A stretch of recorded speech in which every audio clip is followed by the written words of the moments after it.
여보, 미안해. 내가 정말 잘못했어. 우리 아들을 꼭 구할게. 널 믿지 못했어. 정말 바보 같았어. 정말 미안해. 애미가 남자랑 놀아났다. 당장 내 집에서 쫓아내거라. 반년 만에 본 쫓겨난 아내와 아들이 반지하 방에서 죽어가고 있었습니다. 불륜 증거를 보고 도연은 쫓겨난 아내를 외면했어요. 아픈 아들까지 데리고 나가게 했죠. 그런데 지금 무슨 상황이죠? 도연의 숨이 막혔습니다. 치료비로 받아간 3억은 어디 갔고 왜 아들은 지금 죽어가고 있는 걸까요? 불륜 사진은 대체 뭐였던 겁니까? 손끝이 차갑게 식어갔습니다. 도대체 무엇이 끔찍하게 조작되었을까요? 안녕하세요. 행복한 인생사연 채널입니다. 시작 전 구독과 좋아요 부탁드리며 지금 어느 지역에서 듣고 계신지 댓글로 알려주시면 인사드리겠습니다. 그럼 사연 재미있게 들어주세요. 일요일 오전 10시 햇살이 거실 창문을 타고 부드럽게 흘러들어왔습니다. 쌍둥이 남매 하준과 할인이 카페 뒤에 배를 깔고 누워레고 블록을 쌓고 있었고 7살 남매의 까르르 웃음소리가 집 안가득 퍼져나갔습니다. 주방에서는 서연이 사과를 깎으며 아이들을 바라보고 있었고 그녀의 입가엔 잔잔한 미소가 걸려 있었습니다. 소파에 앉은 도연은 노트북을 무릎에 올려놓았지만 화면보다는 아이들의 모습을 더 오래 바라보고 있었으며 주말 오전의 평화로운 공기가 온 집안을 감싸고 있었습니다. 아빠, 나 성 완성했어요. 할인이 두 손을 번쩍 들며 외쳤고 도연은 고개를 끄덕이며 엄지를 치켜 세웠습니다. 하주는 옆에서 조용히 블록을 쌓고 있었지만 이따금 배를 움켜쥐는 모습이 보였고 서연은 그 모습을 보며 미간을 살짝 찌푸렸습니다. 아이가 요즘 자주 배가 아프다고 했지만 소화불량이려니 생각했고 병원에 가자는 말은 차일피일 미뤄왔습니다. 오빠, 왜 그래? 할인이 고개를 갸웃거리며 물었고 하주는 괜찮다는 듯 손을 저었지만 얼굴이 창백하게 변해가고 있었습니다. 서연이 칼을 내려놓고 거실로 나오려는 순간 하준이 갑자기 블록을 놓치며 옆으로 쓰러졌고 작은 몸이 카펫 위로 와르르 무너져 내렸습니다. 하준아. 서연의 비명이 터져 나왔고 그녀는 맨발로 달려가 아들을 안아 올렸습니다. 하준의 눈은 반쯤 감긴 채였고 입술은 파랗게 질려 있었으며 작은 손이 배를 움켜쥔 채 떨리고 있었습니다. 도연이 벌떡 일어나 차 키를 집어들었고 서연은 아들을 품에 꼭 안은 채 현관으로 달려갔습니다. 차 안은 숨막히게 조용했습니다. 뒷좌석에서 서연이 하준을 무릎에 눕히고 이마를 쓰다듬고 있었고 도연은 핸들을 꽉 쥔 채 악셀을 밟았습니다. 백미러에 비친 서연의 얼굴은 눈물로 범벅이 되어 있었고 하리는 옆자리에서 오빠를 걱정스레 바라보며 입술을 깨물고 있었습니다. 괜찮을 거야, 괜찮을 거라고. 서연이 중얼거렸지만 그녀의 목소리는 떨리고 있었고 도연은 대답 없이 차선을 바꿔가며 속도를 높였습니다. 대학병원 응급실 앞에 차가 급정거했고 서연이 하준을 안은 채 뛰어내렸습니다. 응급실 문이 열리며 간호사들이 달려왔고 하준은 침대에 눕혀진 채 안으로 실려 들어갔습니다. 서연은 복도에서 멈춰 섰고 도연이 그녀의 어깨를 감싸 안았습니다. 2시간 후 소아과 진료실 문이 열렸습니다. 간호사 정혜민이 파일을 들고 나왔고 그녀는 서연과 도연을 진료실 안으로 안내했습니다. 의사는 모니터 화면을 켜며 초음파 영상을 가리켰고 간의 일부분이 하얗게 변색되어 있는 모습이 또렷하게 보였습니다. 선천성 간 질환입니다. 진행이 상당히 빠르게 되고 있어서 이식 수술이 필요합니다. 의사의 말이 떨어지자 서연의 손이 떨렸고 그녀는 입술을 깨물며 눈물을 참았습니다. 도연은 의사를 똑바로 바라보며 물었고 그의 목소리는 단호했습니다. 제가 기증하겠습니다. 지금 당장 검사 시작해 주세요.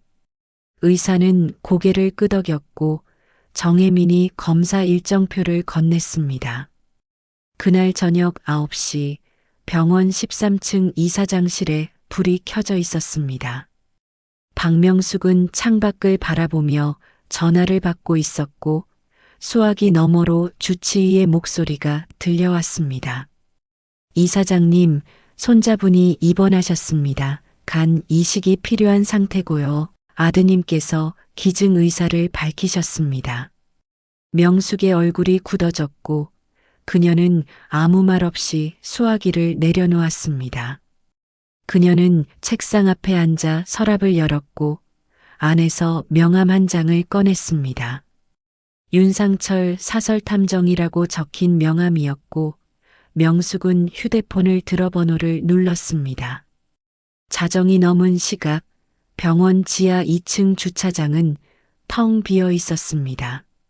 명숙의 검은색 세단 옆에 낡은 경차 한 대가 멈춰 섰고 차에서 내린 남자는 40대 초반으로 보였으며 검은 점퍼를 입고 있었습니다. 윤상철이었습니다. 일 하나 맡기려고. 명숙이 창문을 내리며 말했고 그녀의 목소리는 차갑고 낮았습니다. 윤상철은 차 옆에 서서 고개를 숙였고 명숙은 조수석에 놓인 두꺼운 봉투를 집어들어 창밖으로 내밀었습니다. 내 며느리 뒤를 밟아서 더럽혀. 아주 확실하게. 윤상철이 봉투를 받아들고 안을 들여다봤고 현금 다발과 사진 한 장이 들어 있었습니다. 서연의 얼굴이었습니다. 그는 잠시 망설이듯 고개를 들었지만 명숙은 이미 창문을 올리고 있었고 차는 천천히 주차장을 빠져나갔습니다. 윤상철은 봉투를 손에 쥔 채 어둠 속에 홀로 서 있었고 형광등 불빛이 그의 그림자를 길게 늘어뜨렸습니다. 월요일 오전 9시 구로구 낡은 상가 건물 3층에 위치한 윤상철의 사무실 문이 열렸습니다. 복도엔 곰팡이 냄새가 배어 있었고 형광등은 깜빡거리며 불안정하게 빛을 내뿜고 있었습니다. 윤상철은 책상 앞에 앉아 어젯밤 받은 봉투를 펼쳤고 안에서 5만 원권 지폐 20장과 여자 사진 한 장이 나왔습니다.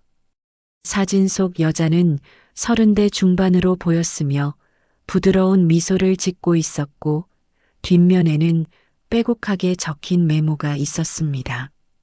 화요일 오후 2시 피아노 학원, 목요일 오전 10시 대형마트, 토요일 저녁 7시 헬스장. 윤상철은 담배를 입에 물고 라이터를 켰으며 연기를 깊게 들이마신 후 천천히 내뱉었습니다. 그는 노트북을 열어 포토샵 프로그램을 실행했고 화면에는 BACKUPWORKS라는 이름의 폴더가 떴습니다. 폴더 안에는 과거에 작업했던 합성 사진들이 날짜별로 정리되어 있었고 의뢰인의 요구대로 만들어진 거짓 증거들이었습니다. 불륜 현장, 금전거래, 폭행 장면까지 그의 손을 거쳐간 조작된 인생들이 파일로 남아 있었습니다.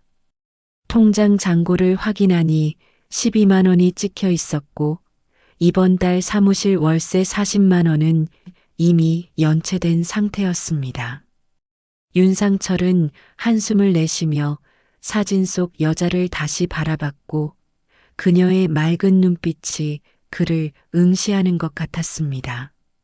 그는 고개를 저으며 서랍에서 메모지를 꺼냈고 추적 일정을 작성하기 시작했습니다. 같은 시각 병원 13층 이사장실에서는 명숙이 비서 김주희를 불러 세웠습니다.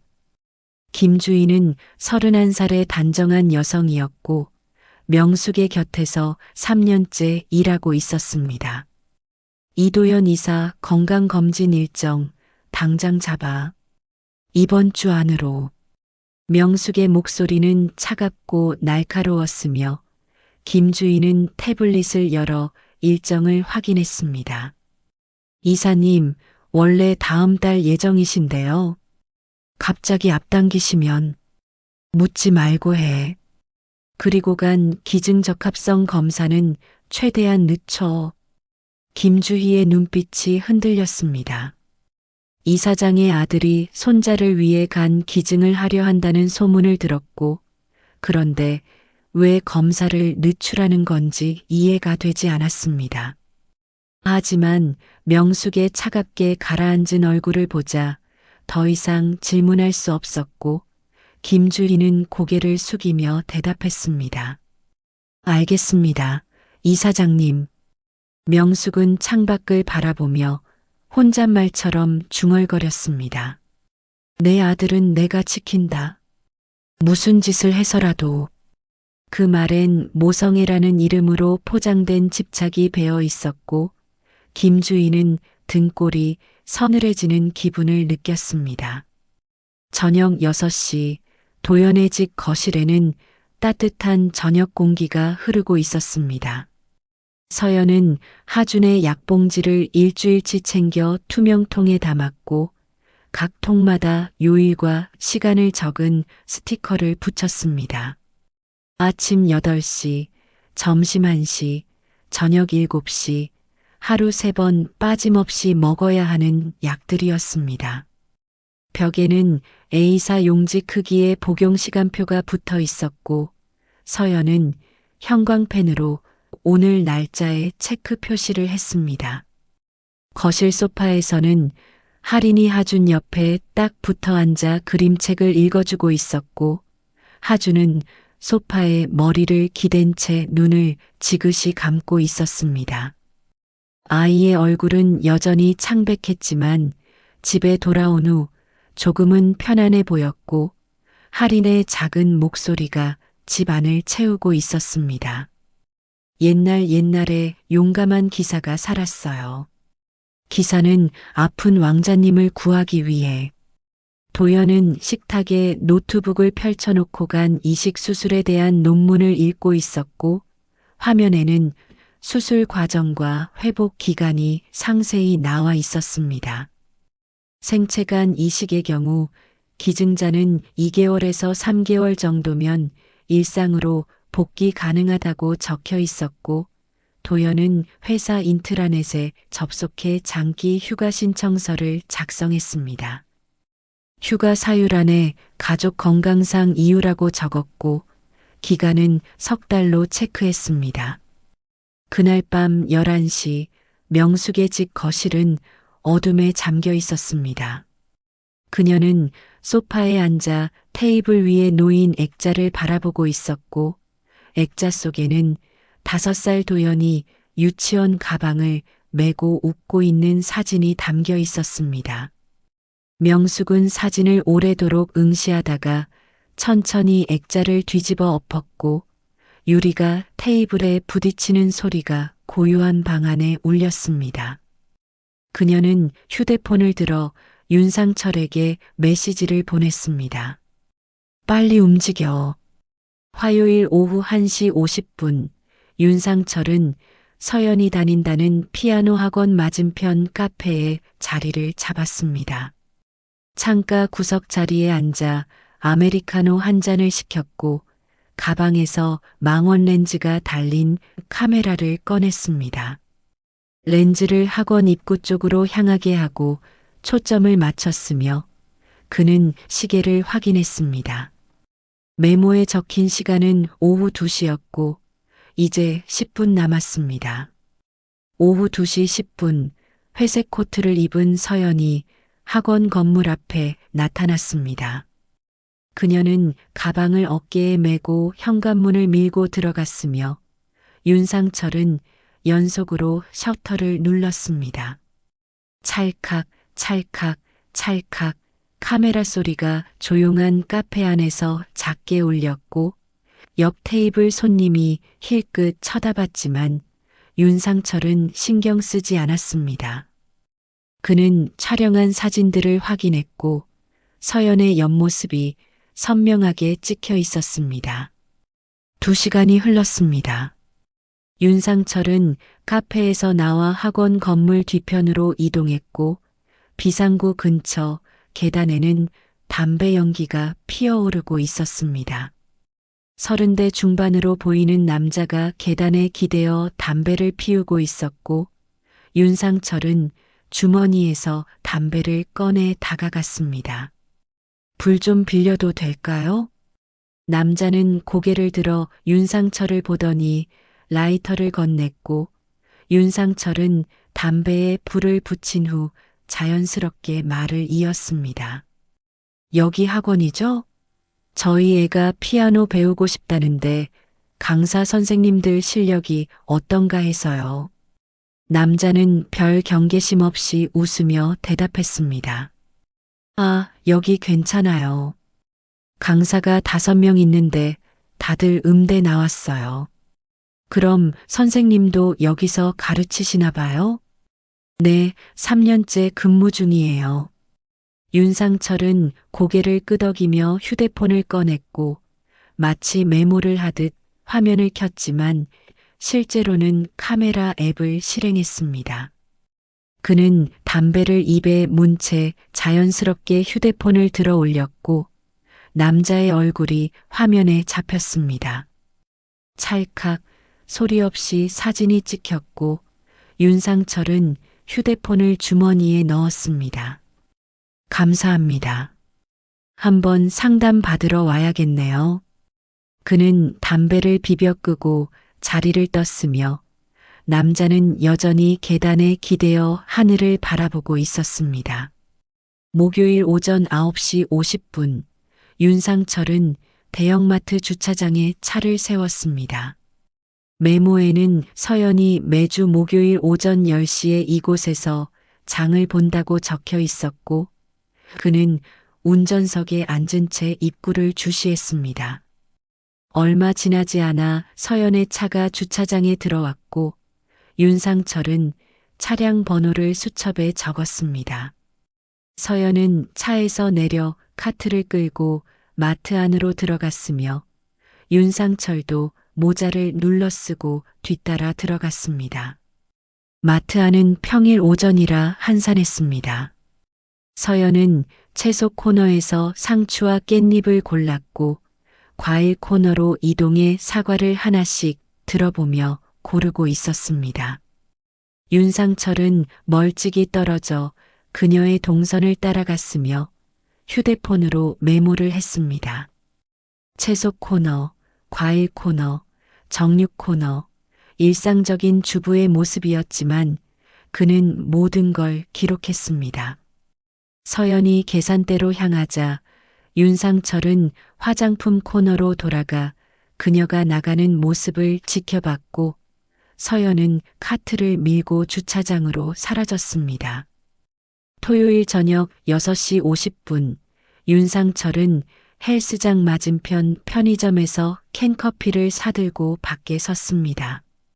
헬스장 유리문 너머로 러닝머신과 웨이트 기구들이 보였고 회원 몇 명이 운동을 하고 있었습니다. 7시 15분 운동복 차림의 서연이 헬스장 문을 열고 들어갔으며 윤상철은 건물 구조를 눈여겨봤습니다. 헬스장 내부는 통유리로 되어 있어 밖에서도 안이 훤히 보였지만 카메라를 들이대면 너무 눈에 띌 것 같았습니다. 그는 수첩을 꺼내 건물 약도를 그렸고 출입구와 비상구 위치를 표시했습니다. 일요일 새벽 4시 윤상철의 사무실에는 형광등 불빛만이 켜져 있었습니다.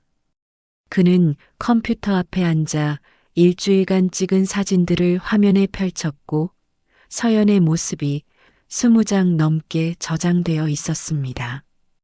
그는 피아노 학원 남자 강사의 사진을 클릭했고 포토샵 프로그램을 실행했습니다. 이제 시작입니다. 월요일 오전 8시 윤상철은 사무실 책상 앞에 앉아 모니터를 응시하고 있었습니다. 화면에는 3장의 사진이 나란히 띄워져 있었고 첫 번째 사진에는 피아노 학원 앞 인도에서 서연과 남자 강사가 나란히 걷는 모습이 담겨 있었습니다. 두 사람 사이의 거리는 30cm 정도였고 각도와 조명이 자연스러웠습니다. 두 번째 사진은 카페 창가였습니다. 서연과 남자가 마주보고 앉아 있었고 서연의 입가엔 미소가 걸려 있었으며 남자는 몸을 앞으로 기울인 채 뭔가를 말하고 있는 듯 했습니다. 세 번째 사진이 가장 결정적이었습니다. 남자가 서연의 어깨에 손을 올린 장면이었고 두 사람의 표정은 친밀해 보였습니다. 윤상철은 마우스를 움직여 사진을 확대했습니다.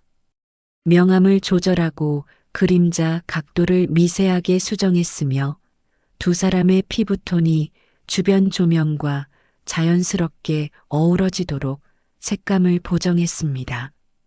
300%로 확대해도 합성티가 나지 않았고 윤상철은 만족스러운 표정으로 파일을 저장했습니다.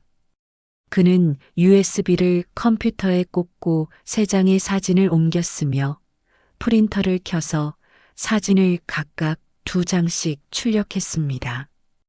광택 용지에 인쇄된 사진들은 마치 진짜 현장을 찍은 것처럼 선명했습니다. 책상 서랍을 열자 또 다른 봉투가 들어 있었습니다. 윤상철은 봉투에서 서류 2장을 꺼냈고 첫 번째는 호텔 영수증이었습니다.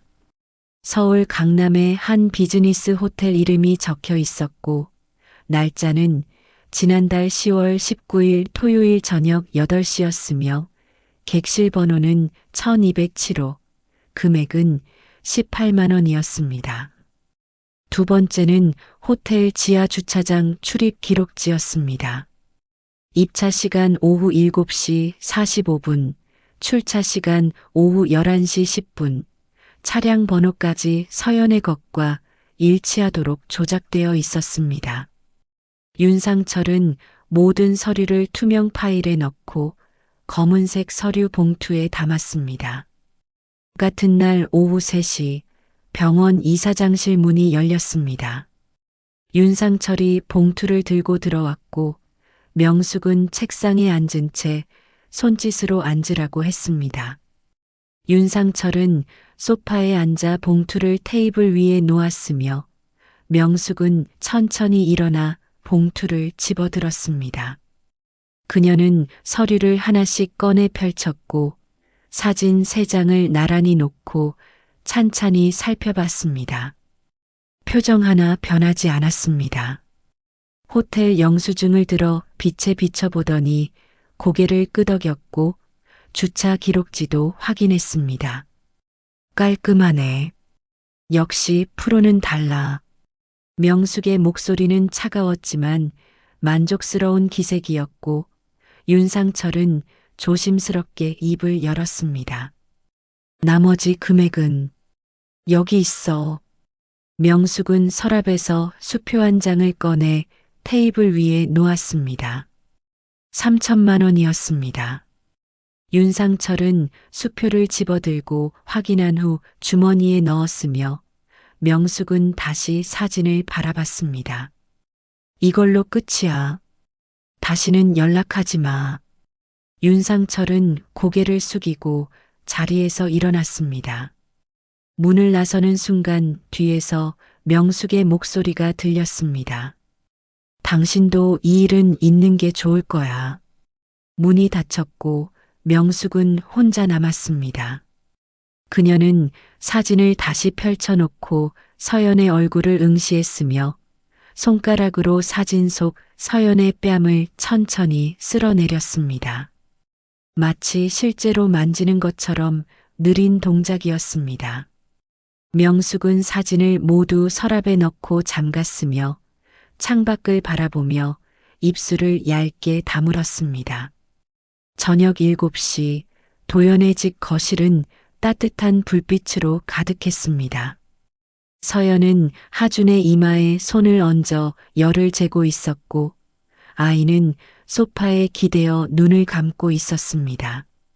하리는 오빠 옆에 쪼그리고 앉아 색연필로 그림을 그리고 있었으며 도연은 식탁에서 노트북을 덮고 하품을 했습니다.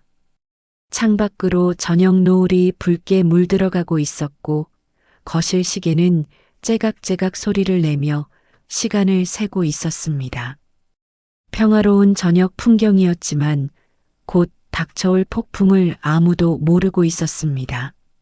화요일 저녁 9시 도연은 회사 주차장에서 차에 오르려던 참이었습니다.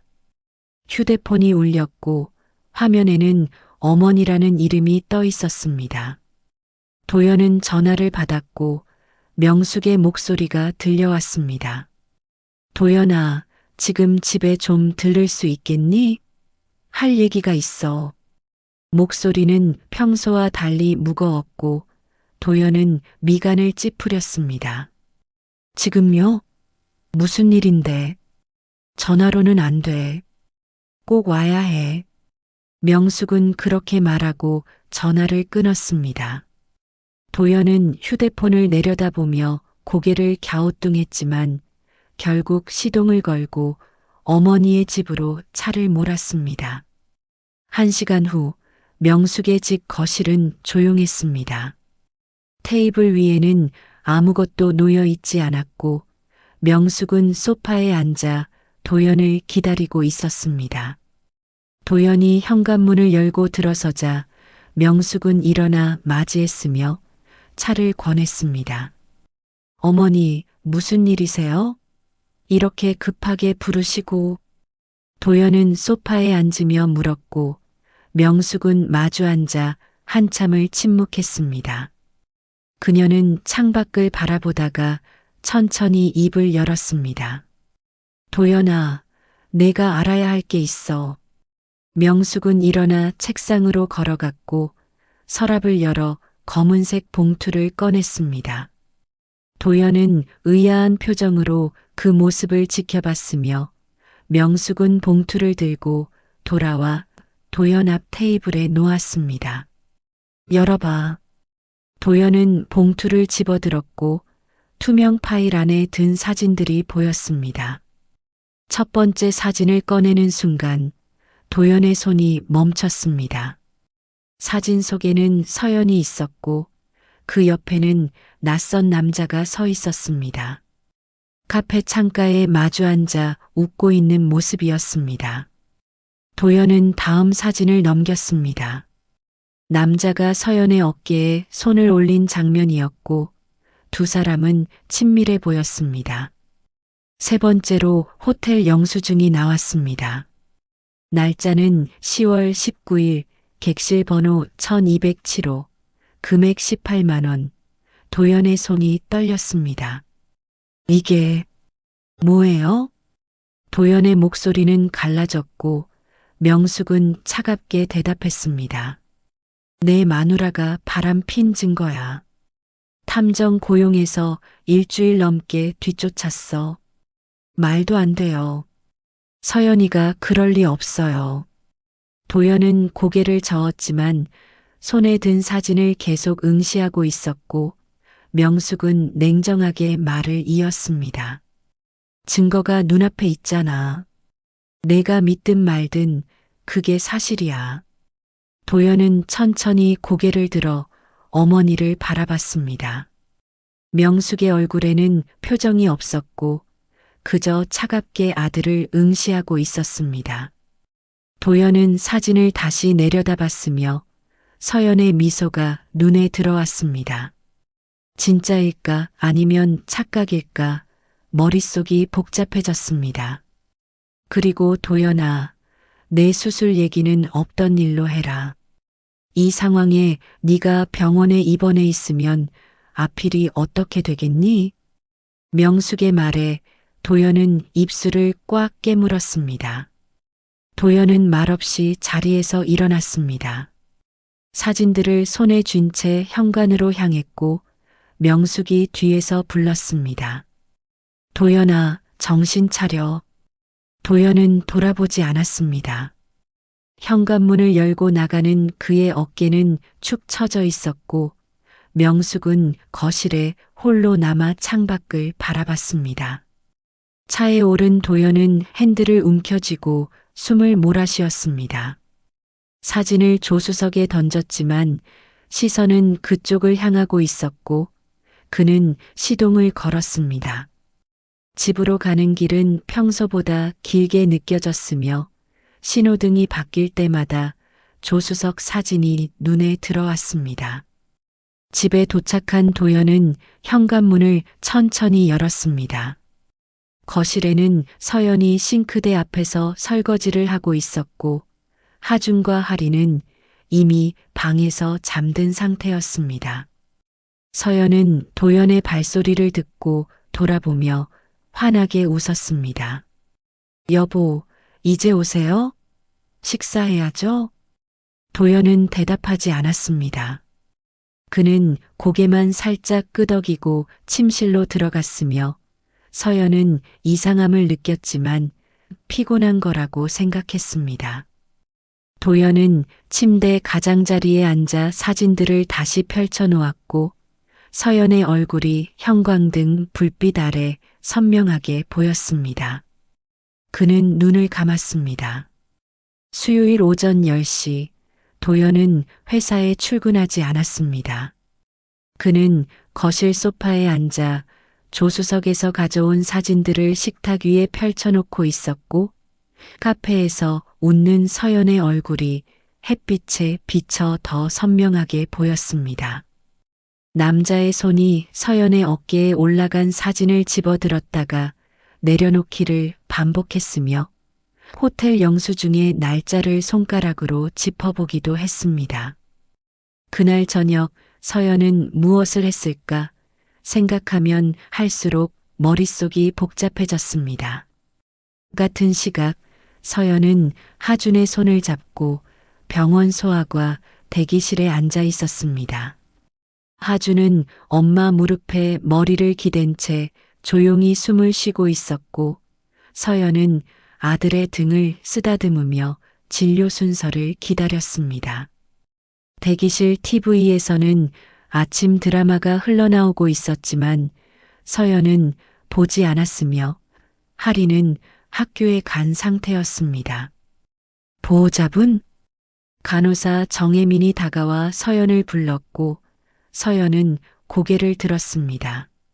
네, 이사장님께서 찾으십니다. 잠깐 올라오시라고 하시는데요.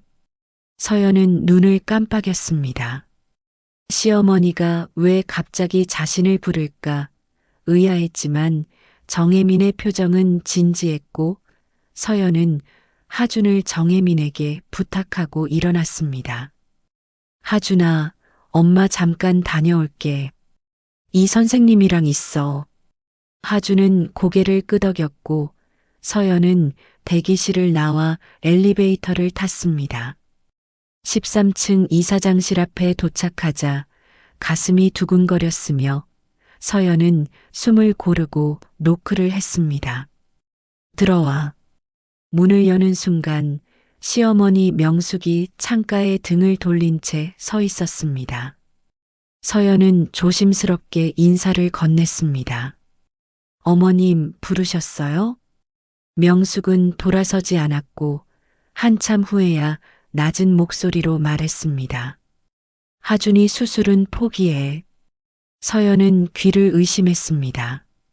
네, 무슨 말씀이세요?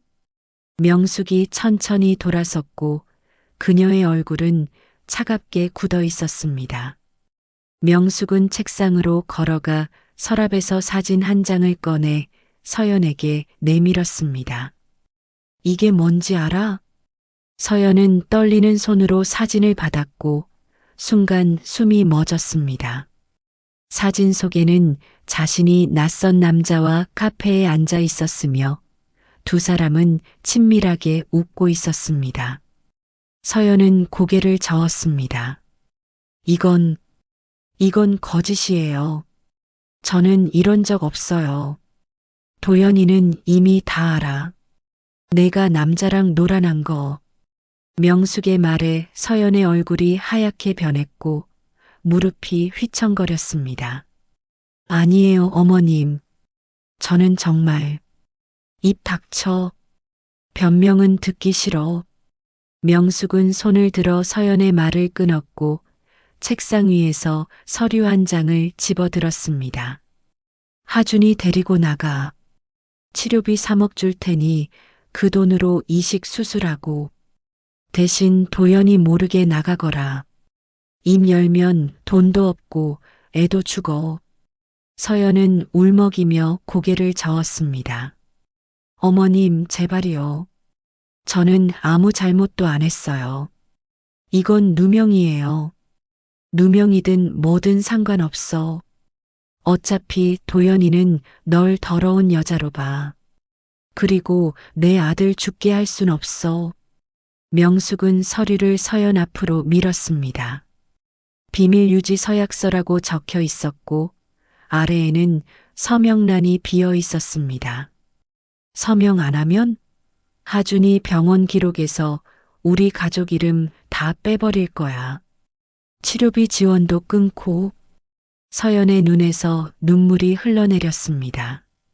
손이 떨렸고 입술을 깨물었지만 소용없었습니다.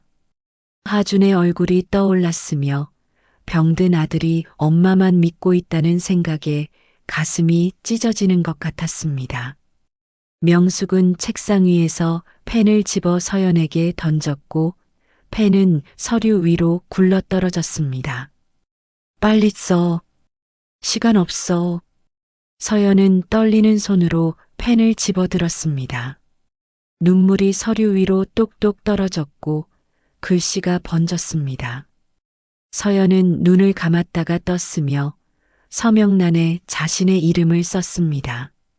한서연 세 글자가 비뚤비뚤하게 적혔고 명숙은 서류를 낚아채듯 가져갔습니다.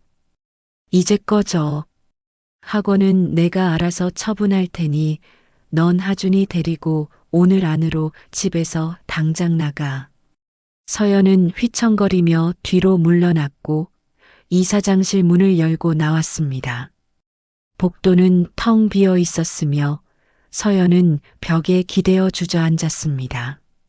목요일 오전 9시 서연은 하준의 손을 잡고 현관문 앞에 섰습니다.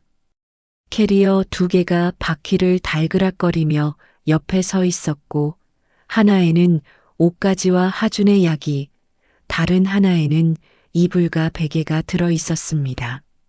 남편 도연은 새벽 일찍 회사로 나갔고 지금쯤 책상 앞에 앉아 서연을 생각하고 있을지도 모른다는 생각에 가슴이 무너져 내렸습니다.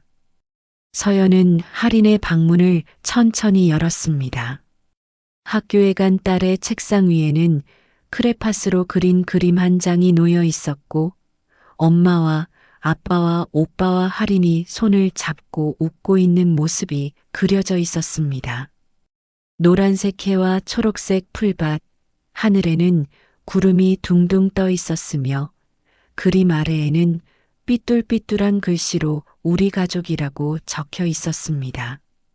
서연은 그림을 집어들고 가슴에 꽉 안았으며 눈물이 흘러내렸습니다. 할인아, 미안해. 서연은 중얼거렸고 그림을 캐리어에 조심스럽게 넣었습니다. 현관문을 나서는 순간 뒤를 돌아봤으며 10년간 살았던 집의 거실이 눈에 들어왔습니다.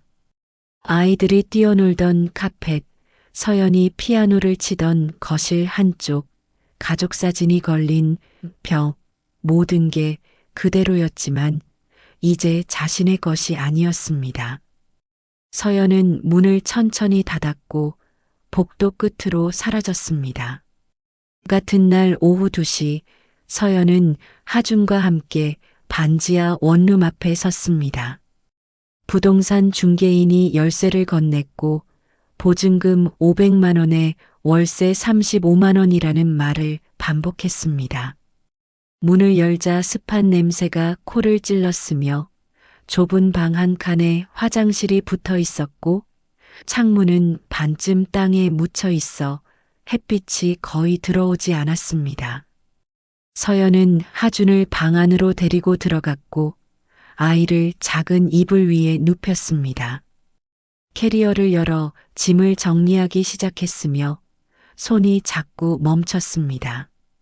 저녁 7시 서연은 휴대폰을 들고 시어머니에게 전화를 걸었습니다. 신호음이 3번 울렸고 명숙이 받았습니다. 약속하신 돈은 언제 주시는 거예요?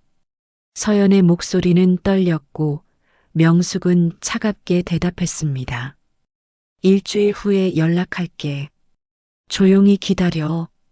그런데 지금 당장 애 약값이 시끄러워. 일주일이라고 했잖아. 통화가 끊겼습니다.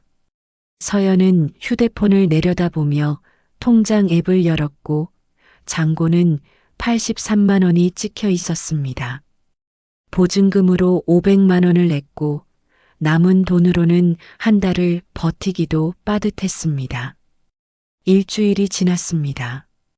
서연은 매일 명숙에게 전화를 걸었지만 받지 않았고 번호는 늘 통화 중이거나 꺼져 있었습니다. 문자를 20통 넘게 보냈지만 읽음 표시조차 뜨지 않았으며 서연은 결국 병원으로 향했습니다. 병원 13층 이사장실 앞 비서 김주희가 서연을 막아섰습니다. 죄송하지만 이사장님께서는 약속이 없으시면 못 뵙습니다. 제발요, 잠깐만이라도요. 서연은 애원했지만 김주희는 고개를 저었고 서연은 복도 벤치에 주저앉았습니다. 2시간, 3시간이 흘렀으며 복도는 점점 어두워졌습니다. 간호사들이 퇴근하고 환자 보호자들이 하나둘 사라졌지만 명숙은 나타나지 않았고 해가 완전히 지자 비상등만 켜진 복도는 을씨년스러웠습니다. 서연은 결국 일어섰고 하준의 손을 잡고 병원을 나왔습니다. 밤 11시 반지하 방 냉장고를 열었습니다. 우유 한 팩과 식빵 2장이 전부였고 서연은 우유를 냄비에 데워 하준에게 주었습니다. 자신은 물만 마셨으며 창밖으로 사람들이 지나가는 발소리가 들렸습니다. 신발 밑창이 지면을 찍는 소리가 방 안까지 울려 퍼졌고 서연은 벽에 등을 기댄 채 눈을 감았습니다. 하준은 우유를 다 마시고 엄마 옆에 누웠으며 작은 손으로 엄마의 손을 꼭 잡았습니다. 2주일이 흘렀습니다. 서연은 시어머니 몰래 병원에서 일할 수 있는 간병 아르바이트를 구했고 시급은 9,500원이었으며 하루 8시간 근무하면 76,000원을 벌 수 있었습니다. 한 달이면 200만 원 정도였고 월세 35만 원과 하준의 약값 60만 원을 빼면 100만 원 남짓 남았지만 식비와 공과금을 내면 거의 남는 게 없었습니다. 아침 8시 서연은 간병사 유니폼을 입고 반지하 방을 나섰습니다. 하준은 침대에 누워 천장을 바라보고 있었고 서연은 아들의 이마에 입을 맞췄습니다. 하준아, 엄마 일하고 올게. 배 아프면 전화해. 하준은 고개를 끄덕였지만 목소리는 내지 않았습니다. 아이는 요즘 말이 없어졌고 엄마가 힘들다는 걸 7살 아이도 알고 있었습니다. 서연은 문을 닫고 나갔으며 하주는 혼자 남았습니다. 병원 5층 입원실 복도는 소독약 냄새가 진했습니다. 서연은 간병사 대기실에서 배정표를 받았고 오늘은 5층과 6층 환자 5명을 담당하게 되었습니다. 그녀는 린넨 카트를 끌고 복도를 걸었으며 첫 번째 환자실에 들어가 침대 시트를 갈았습니다. 환자는 70대 할머니였고 서연이 시트를 교체하는 동안 눈을 감고 누워 계셨습니다. 점심시간 12시 서연은 직원 식당 구석 자리에 앉았습니다. 다른 간병사들은 무리지어 떠들며 밥을 먹고 있었지만 서연에게는 말을 걸지 않았고 서연도 먼저 다가가지 않았습니다. 그녀는 가방에서 편의점 빵 1개를 꺼내 먹었으며 우유 1팩을 마셨습니다. 점심값도 아껴야 했습니다. 오후 2시 복도를 지나가던 서연은 맞은편에서 걸어오는 간호사와 눈이 마주쳤습니다. 정혜민이었습니다. 정혜민은 순간 멈춰 섰고 눈이 커졌습니다. 며칠 전까지 이사장의 며느리였던 여자가 간병사 유니폼을 입고 린넨 카트를 끌고 있었으며 정혜민은 입을 벌렸다가 다물었습니다. 저기 혹시... 정혜민이 조심스럽게 말을 걸었지만 서연은 고개만 숙이고 카트를 밀며 지나갔습니다. 정혜민은 뒤돌아 서연의 뒷모습을 바라봤고 무언가 이상하다는 생각이 들었습니다. 저녁 7시 서연은 반지하 방으로 돌아왔습니다. 하주는 침대에 누워 있었고 얼굴이 빨갛게 달아올라 있었습니다. 서연은 급히 달려가 아들의 이마를 짚었으며 손바닥에 뜨거운 열이 전해졌습니다. 하준아, 많이 아파? 하준은 고개를 끄덕였고 입술이 바짝 말라 있었습니다. 서연은 약장을 뒤졌지만 해열제가 떨어져 있었으며 그녀는 지갑을 집어들고 밖으로 뛰쳐나갔습니다. 편의점 계산대 앞 서연은 해열제를 집어들었습니다. 가격표에는 5,000원이라고 적혀 있었고 지갑을 열자 1,000원짜리 3장이 전부였습니다. 서연은 카드를 꺼내 계산원에게 내밀었으며 카드 단말기가 삐 소리를 냈습니다.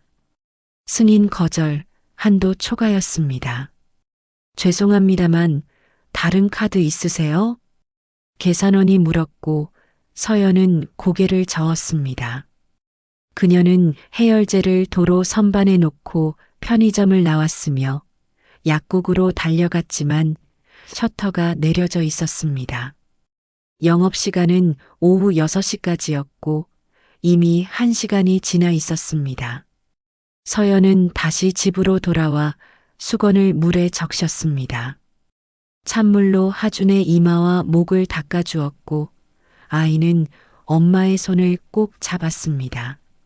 서연은 아들의 작은 손을 두 손으로 감싸 쥐었으며 눈물이 흘러내렸습니다. 미안해, 하준아. 엄마가 미안해. 그날 밤 11시 서연은 휴대폰을 들고 시어머니에게 마지막 문자를 보냈습니다. 어머님, 하준이가 너무 아파요. 약속하신 돈 제발 부탁드립니다. 문자는 전송되었지만 읽음 표시는 뜨지 않았고 서연은 휴대폰을 껴안은 채 벽에 기대어 앉았습니다. 2달이 흘렀습니다. 서연은 이제 하루 12시간씩 일했고 아침 7시에 집을 나가 저녁 9시에 돌아왔습니다. 간병사 일은 쉬지 않고 이어졌으며 주말에도 교대 근무에 들어갔습니다. 반지하 방에는 하준이 혼자 남아 침대에 누워 시간을 보냈고 아이는 점점 말이 없어졌으며 엄마가 돌아오면 그저 고개만 끄덕였습니다. 어느 토요일 저녁 6시 서연은 일을 마치고 집 근처 마트에 들렀습니다. 형광등 불빛 아래 장바구니에는 계란 한 판과 우유 한 팩, 식빵 한 봉지가 담겼고 계산대 앞에서 카드를 내밀었습니다. 단말기가 삐 소리를 냈으며 승인되었습니다. 영수증을 보니 남은 한도는 2만 원이라고 찍혀 있었고 서연은 영수증을 구겨 주머니에 넣었습니다. 마트를 나와 집으로 가는 길 잠시 살던 집 근처 놀이터를 들려보았습니다. 몇몇 아이들이 놀이터에서 뛰어놀고 있었고 그중 한 아이의 뒷모습이 눈에 들어왔습니다. 할인이었습니다. 분홍색 점퍼를 입은 딸이 친구들과 시소를 타며 웃고 있었으며 서연은 발걸음을 멈췄습니다. 울타리 너머로 딸을 바라봤고 할인은 엄마를 보지 못했습니다. 서연은 입술을 깨물고 발걸음을 돌렸으며 장바구니를 꽉 움켜쥐고 빠르게 걸어갔습니다.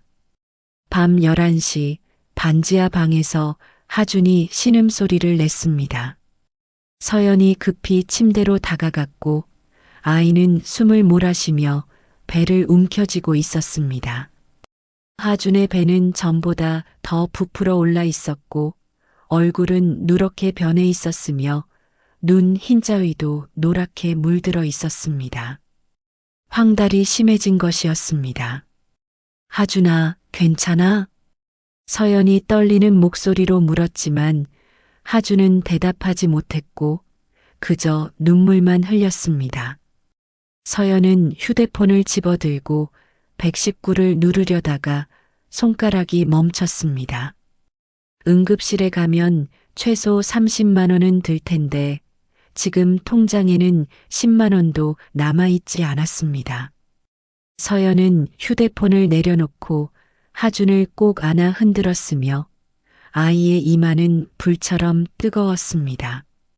새벽 3시 서연은 더 이상 견딜 수 없었습니다. 하준을 업고 24시간 약국으로 뛰어갔으며 약국 문을 열자 약사가 카운터에서 고개를 들었습니다. 서연은 하준의 증상을 설명했고 약사는 아이의 얼굴을 보더니 표정이 굳었습니다. 지금 당장 병원 가셔야 해요. 익어간 상태가 심각해 보이는데요. 돈이 없어서요. 그냥 약 좀 주세요. 서연이 애원했고 약사는 한숨을 길게 내쉬었습니다. 약으로 어떻게 할 수 있는 게 아니에요. 애 죽이려고 작정했어요? 제발요, 선생님. 서연이 무릎을 꿇으려 하자 약사가 손을 내저었습니다. 그는 선반에서 진통제와 해열제를 꺼내 봉투에 담았고 서연에게 건넸습니다. 돈은 됐어요. 그냥 가져가세요. 근데 진짜 빨리 병원 가세요. 이거로 안 돼요. 서연은 봉투를 받아들고 고개를 숙였으며 약사는 안타까운 표정으로 모자를 바라봤습니다. 집으로 돌아오는 길, 하늘이 조금씩 밝아오고 있었습니다. 서연은 하준을 침대에 눕히고 약을 먹인 후 벽에 등을 기댄 채 앉았으며 휴대폰을 꺼냈습니다. 화면에는 남편 도연의 번호가 저장되어 있었고 서연의 손가락이 통화 버튼 위에서 떨렸습니다. 전화만 하면 될 것 같았지만 시어머니와 맺은 서약서가 떠올랐습니다.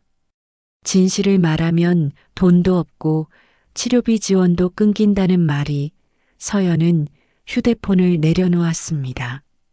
창밖으로 아침 햇살이 들어왔지만 반지하 방은 여전히 어두웠고 하준의 가쁜 숨소리만이 방 안을 채우고 있었습니다. 서연은 하준을 데리고 이곳 반지하 방에 들어 온 지도 6달째 접어들었습니다. 하준의 상태는 더욱 나빠졌고 아이는 이제 밥을 거의 먹지 못했으며 물만 조금씩 마셨습니다. 복부는 전보다 더 불룩하게 부풀어 올랐고 피부는 누렇게 변해 있었으며 손톱까지 노랗게 물들어 있었습니다. 황달이 심해진 것이었고 서연은 더 이상 집에서 버틸 수 없다는 걸 알고 있었습니다. 월요일 오전 10시 서연은 하준을 집에 두고 구청으로 향했습니다. 복지과 창구 앞에는 번호표를 뽑은 사람들이 줄지어 앉아 있었고 서연은 43번을 받아들고 기다렸습니다. 1시간이 지나 이름이 불렸고 서연은 창구 앞에 섰습니다. 긴급 의료비 지원 신청하러 왔습니다. 담당자는 30대 초반의 여자 공무원이었고 서연에게 서류를 건넸습니다. 서연은 떨리는 손으로 신청서를 작성했으며 하준의 진단서와 통장 사본을 함께 제출했습니다. 담당자는 서류를 펼쳐보더니 컴퓨터를 두드렸고 화면을 들여다보며 고개를 저었습니다. 남편분과 별거 중이시죠? 네, 그런데요. 이혼은 안 하셨네요. 남편분 소득이 월 800만 원으로 나오는데 기준 초과입니다. 하지만 지금 저는 남편한테 받는 돈이 하나도 없어요. 아이가 죽어가는데. 담당자는 미안하다는 표정을 지었지만 목소리는 무덤덤했습니다. 규정이 그렇습니다. 법적으로 혼인 관계가 유지되고 있으면 배우자 소득을 합산해야 하거든요. 이혼 확정되면 다시 신청하세요. 이혼할 시간이 어디 있어요? 애가 지금 당장. 저도 어쩔 수 없어요. 다음 분 들어오세요. 서연은 창구 앞에서 멍하니 서 있었고 뒤에서 다음 번호를 부르는 소리가 들렸습니다. 서연은 비틀거리며 복지과를 나왔으며 구청 현관 밖 계단에 주저앉았습니다. 행인들이 지나갔지만 아무도 쳐다보지 않았고 서연은 얼굴을 두 손으로 감싸 쥐었습니다. 그날 저녁 서연은 노트북을 열고 인터넷 육아 커뮤니티에 접속했습니다. 제목은 아이가 죽어가는데 도와주세요였고 하준의 병과 자신의 상황을 길게 적었습니다. 수술비가 필요하다는 말도 덧붙였으며 글을 올리고 새로 고침을 반복했습니다. 10분 후 댓글이 달렸습니다. 힘내세요. 기도할게요. 정말 안타깝네요. 아이가 빨리 나았으면 좋겠어요. 동정 어린 말들 뿐이었고 실질적인 도움을 제안하는 사람은 없었습니다. 서연은 노트북을 덮었으며 벽에 머리를 기댔습니다. 사흘 후 새벽 5시 하준이 경련을 일으켰습니다. 서연이 잠에서 깨어 아들을 흔들었지만 아이는 눈을 뜨지 않았고 입에서 거품이 흘러나왔습니다. 서연은 비명을 지르며 휴대폰을 집어들고 119를 눌렀습니다. 애가 숨을 안 쉬어요. 빨리 와주세요. 10분 후 구급차가 도착했고 하준은 들것에 실려 응급실로 향했습니다. 서연은 구급차 안에서 아들의 손을 꽉 잡고 있었으며 구급대원이 산소 마스크를 씌우고 있었습니다. 병원 응급실 의사가 하준을 진찰하고 나와 서연에게 말했습니다. 간부전이 심각합니다. 당장 이식하지 않으면 위험해요. 제발 살려주세요. 제발이요. 서연이 무릎을 꿇었고 의사는 난처한 표정을 지었습니다. 기증자가 있습니까? 가족 중에 간 이식 가능한 사람이 있어야 하는데요. 애 아빠가 있어요. 근데 연락할 수가 없어서. 왜요? 지금 급한 상황인데. 서연은 대답하지 못했고 의사는 고개를 저으며 돌아섰습니다. 그 순간 옆에서 지켜보던 간호사 정혜민이 서연을 똑바로 쳐다봤습니다. 며칠 전 복도에서 간병사 유니폼을 입고 있던 그 여자, 그전에는 이사장 며느리였던 사람, 정혜민은 무언가 잘못되었다는 느낌이 들었습니다. 하주는 중환자실로 옮겨졌고 서연은 유리창 너머로 아들을 바라봤습니다. 산소호흡기를 쓴 작은 몸이 침대에 누워 있었으며 각종 선들이 아이의 몸에 연결되어 있었습니다. 서연은 유리에 이마를 대고 눈을 감았습니다. 다음 날 오후 2시 간호사 정혜민은 간호사실 컴퓨터 앞에 앉아 하준의 전자 의료 기록을 열었습니다. 화면에는 환자명 이하준, 나이 7살, 진단명 선천성 간질환이라고 적혀 있었고 보호자란에는 한서연이라는 이름만 덩그러니 남아 있었습니다. 아버지 이름이 없었습니다. 정혜민은 마우스를 스크롤하며 과거 기록을 추적했고 2달 전 기록을 열자 보호자란에 이도연이라는 이름이 또렷하게 적혀 있었습니다. 그런데 11월 5일을 기점으로 그 이름이 삭제되어 있었습니다. 정혜민은 시스템 수정 이력을 클릭했고 삭제 권한자 항목에 이사장실 박명숙이라고 표시되어 있었습니다. 이사장이 직접 손자의 보호자 명단에서 아버지 이름을 지운 것이었으며 정혜민은 미간을 찌푸렸습니다. 왜 할머니가 손자의 아버지를 기록에서 지웠을까 이해가 되지 않았습니다.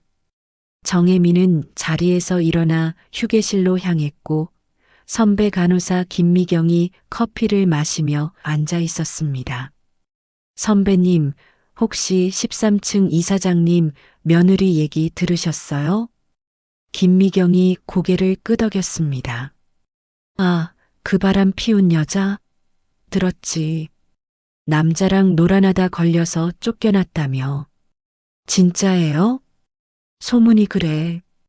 이사장님이 직접 탐정 고용해서 증거 잡았다던데. 정혜민은 고개를 끄덕였지만 마음 한구석이 석연치 않았습니다.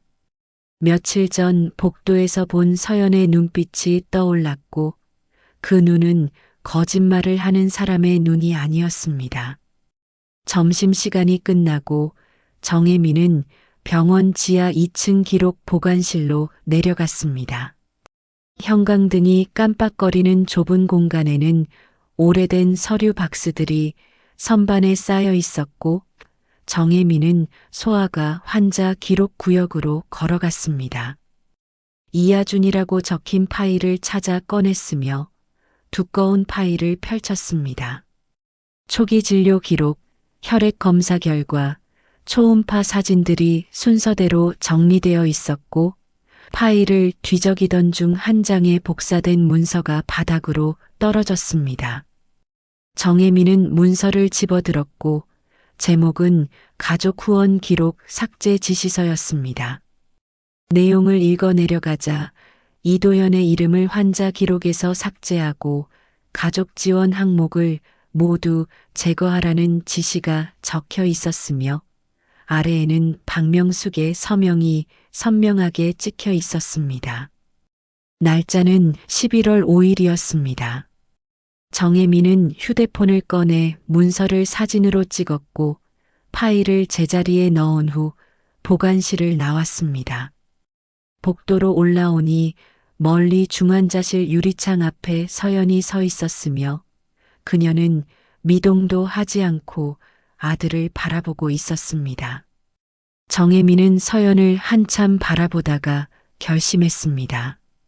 간호사실로 돌아온 정혜민은 휴대폰으로 포털 사이트에 접속했고 검색창에 이도연이라고 입력했습니다. 여러 검색 결과 중 HJ그룹 전략기획이사 이도연이라는 기사가 보였으며 기사에는 38살 남성의 사진이 실려 있었습니다.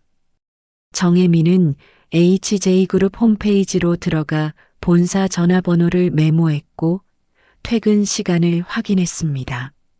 저녁 6시 정혜민은 병원을 나와 지하철을 탔습니다. 강남역에서 내려 HJ그룹 본사 건물 앞에 섰고 30층 높이의 유리 건물이 석양을 받아 반짝이고 있었습니다.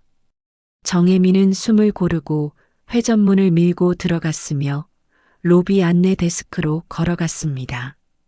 전략기획이사 이도현 씨를 만나고 싶은데요. 안내 데스크 직원이 컴퓨터를 확인하더니 물었습니다. 약속 있으세요? 급한 일이라서요. 잠깐만이라도 뵐 수 있을까요? 직원이 내선 전화를 들었고 정혜민은 가슴이 두근거렸습니다. 전화가 연결되는 소리가 들렸고 직원이 말했습니다. 전략기획팀입니다. 이도현 이사님 계시나요? 방문객이 계신데요. 저녁 7시 도현은 엘리베이터에서 내려 회사 로비로 걸어가고 있었습니다. 하루 종일 회의에 시달린 탓에 어깨가 무거웠고 넥타이를 풀며 현관문으로 향하던 도현을 안내 데스크 직원이 불렀습니다. 이도현 이사님, 방문객 계십니다. 도현은 고개를 돌렸고 로비 소파에 간호사 유니폼을 입은 여자가 앉아 있었습니다.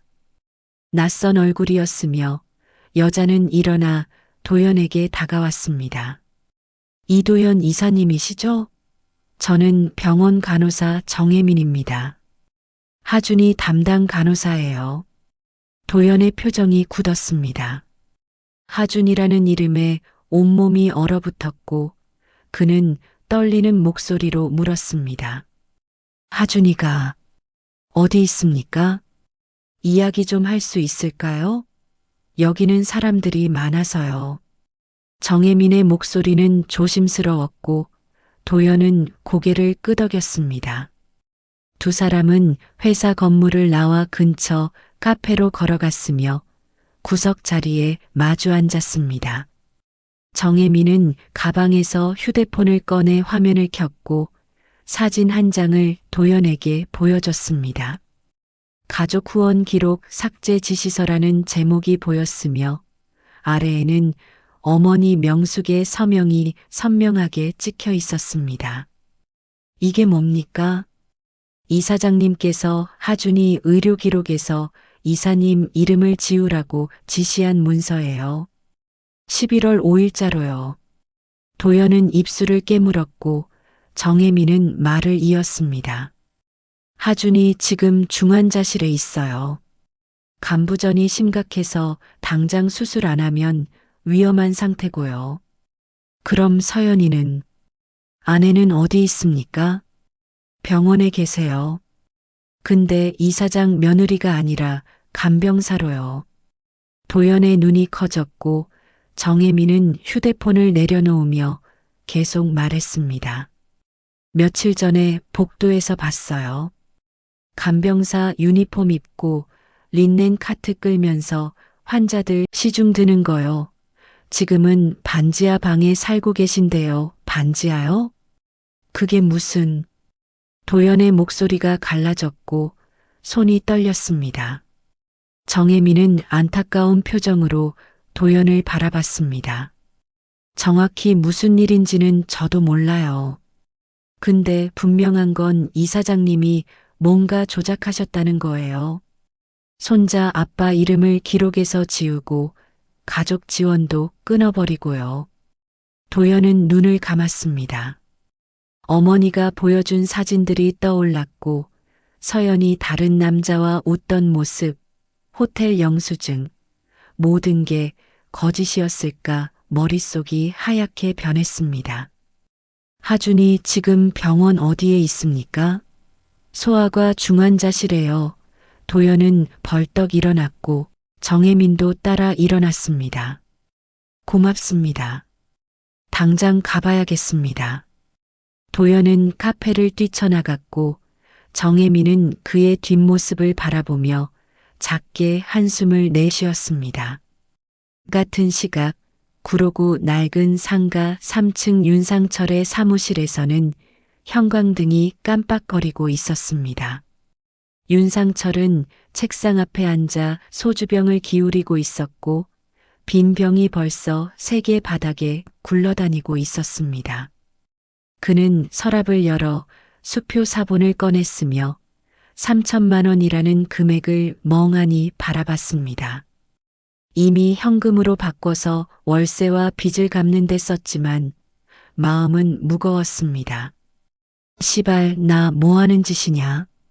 윤상철은 중얼거리며 소주를 한 잔 더 따랐고 한 번에 들이켰습니다. 휴대폰을 집어들어 포털 사이트를 열었으며 HJ그룹 본사 전화번호를 검색했습니다. 손가락이 통화 버튼 위에서 떨렸고 그는 망설였습니다. 전화하면 자신도 끝장난다는 걸 알고 있었지만 더 이상 참을 수 없었습니다. 에라 모르겠다.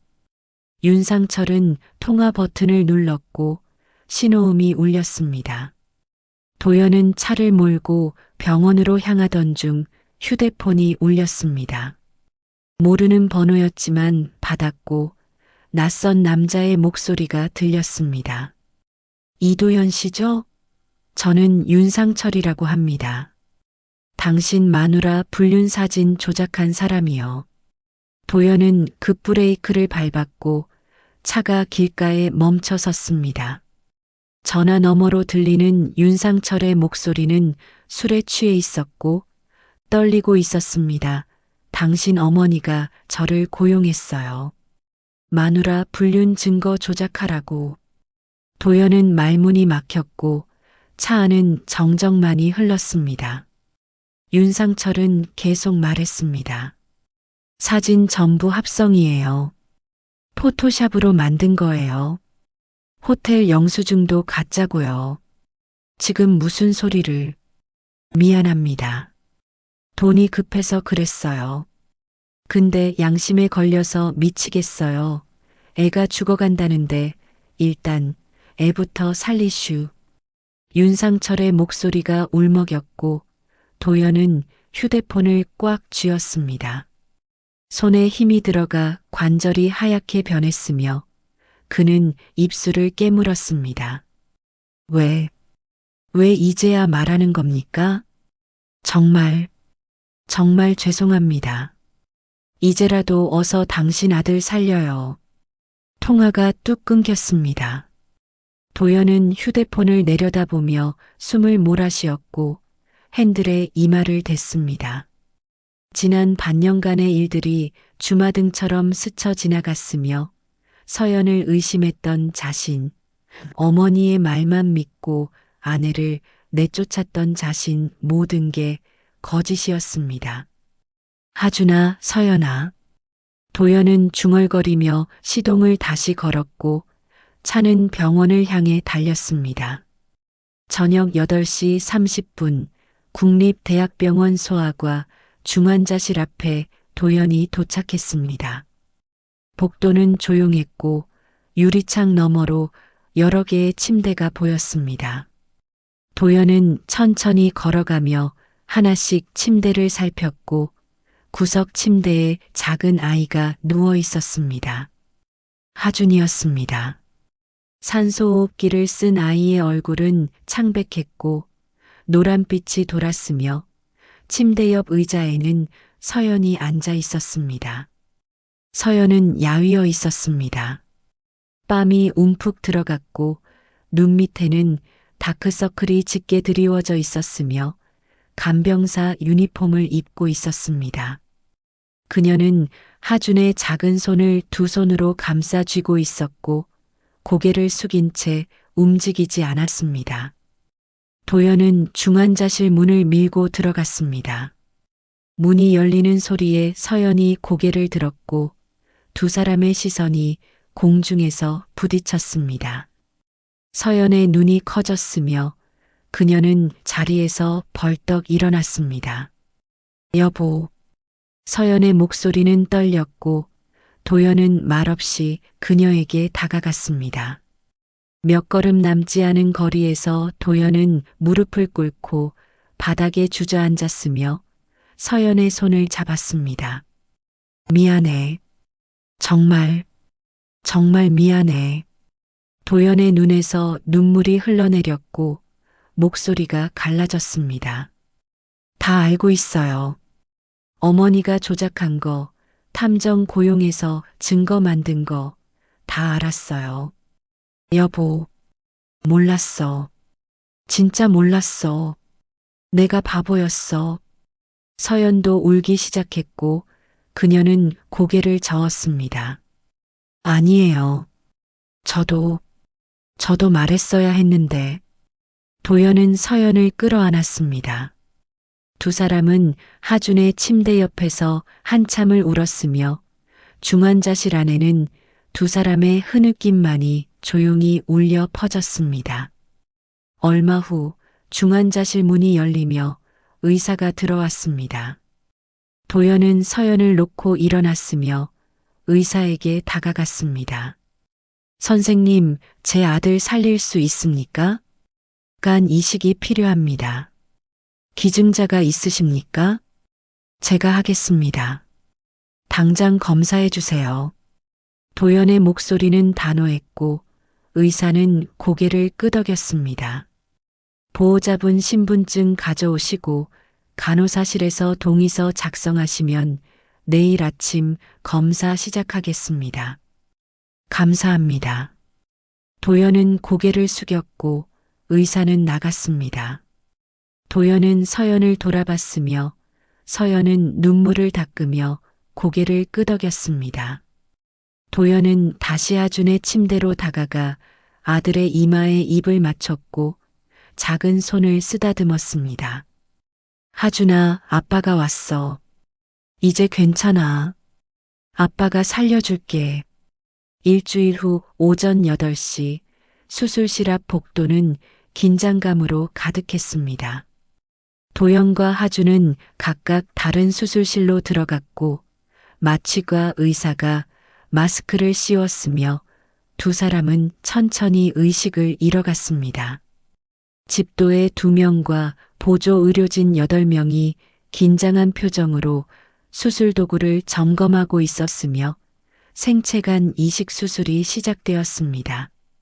수술실 밖 대기실에서 서연은 플라스틱 의자에 앉아 두 손을 모으고 기도하고 있었습니다. 입술이 파르르 떨렸고 눈을 감은 채 중얼거렸습니다. 제발 살려주세요. 간호사 정혜민이 옆에 앉아 서연의 어깨에 손을 얹었고 서연은 고개를 들어 정혜민을 봤습니다. 괜찮을 거예요.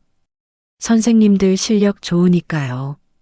정혜민이 위로했지만 서연은 눈물을 흘렸고 정혜민은 서연의 손을 꽉 잡아줬습니다.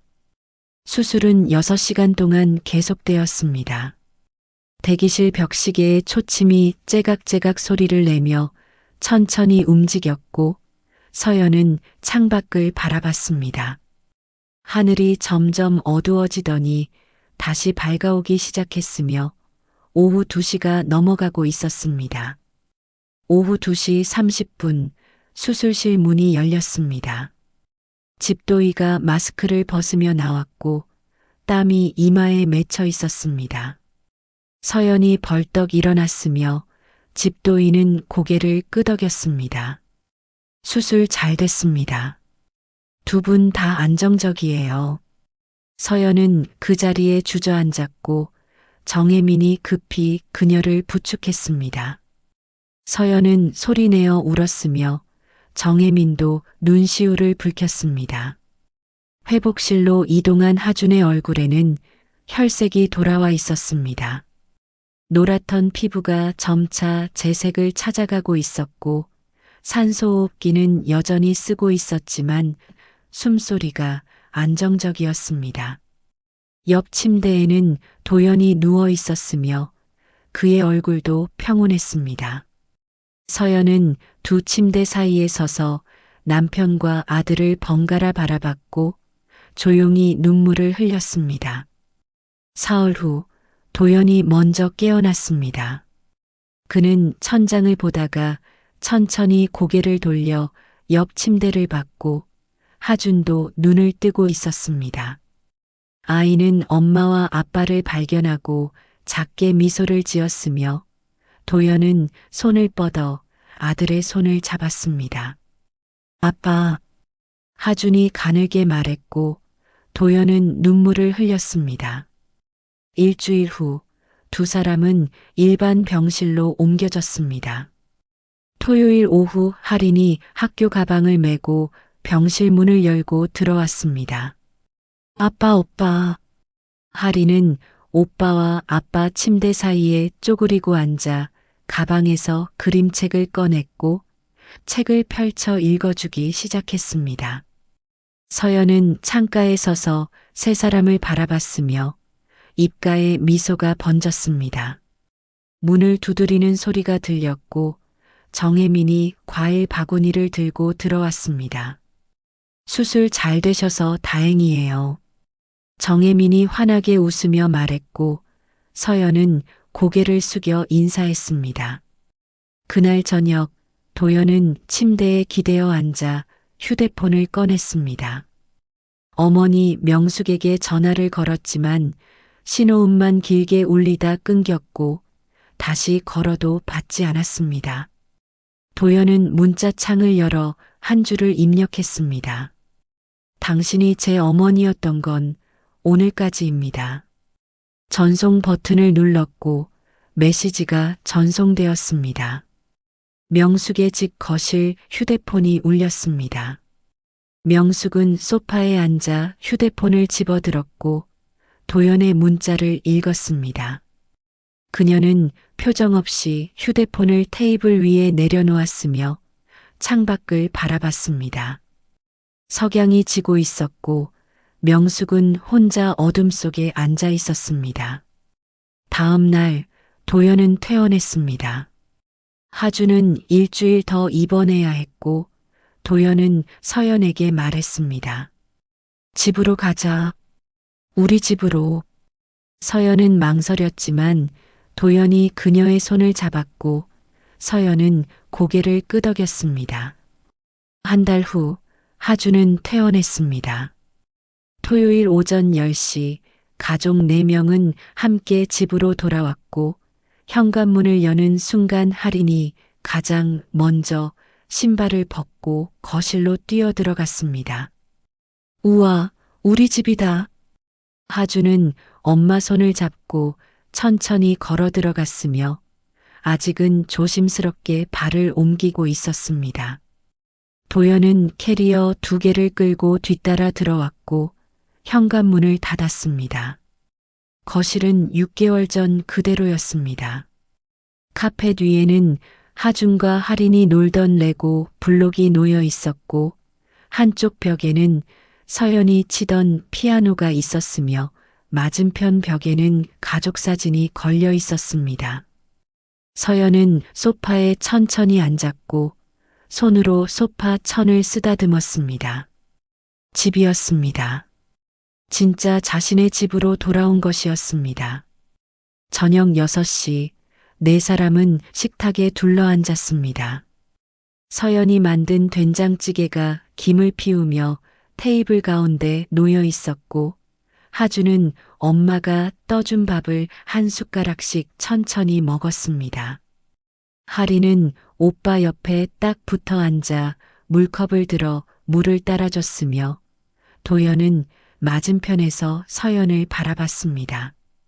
서연은 작게 미소를 지었고 도연도 따라 웃었습니다. 다음 날 일요일 오후 도연은 혼자 차를 몰고 어머니 명숙의 집을 찾아갔습니다. 현관벨을 눌렀고 명숙이 문을 열었습니다. 두 사람은 말없이 거실로 들어갔으며 명숙은 소파에 앉았지만 도연은 앉지 않고 서 있었습니다. 어머니, 마지막으로 할 말이 있어서 왔습니다. 도연의 목소리는 차분했지만 단호했고 명숙은 아들을 올려다봤습니다. 다시는 연락하지 않을 겁니다. 제 가족에게도 연락하지 마세요. 도연아, 이제 끝입니다. 도연은 현관으로 걸어갔고 명숙이 뒤에서 일어나 불렀습니다. 도연아, 엄마는 그냥 널. 도연은 돌아보지 않았습니다. 현관문이 닫혔고 명숙은 거실에 혼자 남았습니다. 그녀는 소파에 다시 앉았으며 테이블 위에 놓인 가족 사진을 바라봤습니다. 사진 속 어린 도연이 웃고 있었지만 명숙은 표정이 없었습니다. 같은 시각 구로구 낡은 상가 건물 3층에서는 윤상철이 사무실 문에 붙은 간판을 떼어내고 있었습니다. 윤상철 사설탐정 사무소라고 적힌 간판이었고 그는 간판을 쓰레기 봉투에 넣었습니다. 무엇을 할지는 아직 정하지 못했지만 더 이상 남의 인생을 망치는 일은 하지 않기로 다짐했습니다. 병원 5층 복도 간호사 정혜미는 린넨 카트를 끌고 지나가다가 빈 병실 하나를 지나쳤습니다. 며칠 전까지 하준이 누워있던 병실이었고 침대는 깨끗하게 정리되어 새 환자를 기다리고 있었습니다. 정혜미는 잠시 멈춰서서 병실을 들여다봤으며 작게 미소 지었습니다. 저녁 7시 도연의 집 거실에서는 서연이 피아노 앞에 앉아 있었습니다. 오랜만에 건반 덮개를 열었고 손가락을 건반 위에 올렸습니다. 부드러운 멜로디가 흘러나왔으며 하준과 할인이 엄마 옆으로 다가와 나란히 앉았습니다. 도연은 소파에 앉아 세 사람을 바라봤고 따뜻한 미소를 지었습니다. 창밖으로 석양이 붉게 물들어가고 있었습니다. 거실 창문 너머로 보이는 하늘은 주황빛과 붉은빛이 섞여 아름다웠고 서연의 피아노 소리가 집 안을 가득 채웠습니다. 하준은 엄마 무릎에 머리를 기댔으며 하리는 오빠 손을 꼭 잡고 있었습니다. 긴 악몽 같은 시간은 끝났고 가족은 다시 하나가 되었습니다.